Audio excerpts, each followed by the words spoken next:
মানে কিছু মনে করবেন না, আমি এসেছি আপনাকে ধরে নিয়ে যেতে। আমার অপরাধ? না না, অপরাধ অপরাধ আপনার নয়, অপরাধ আমারও নয়। অপরাধ হচ্ছে এই জয়ন্তী, মানে এই জয়ন্তীর মুখে আপনার কথা শুনে শুনে মা আর বৌদিরা একবারে খেপে গিয়েছেন। তা আপনি যদি দয়া করে আমাদের বাড়িতে গিয়ে আপনার অমূল্য সময়ের খানিকটা অপব্যয় করেন তাহলে।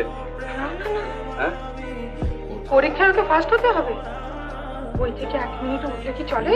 ও তাই নাকি?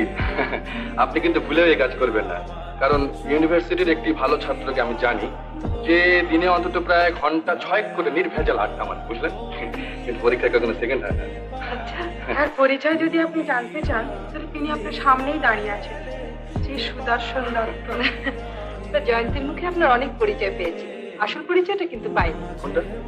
আপনি কিন্তু বিনয়। ও দেখা পাই চিরদিন কেন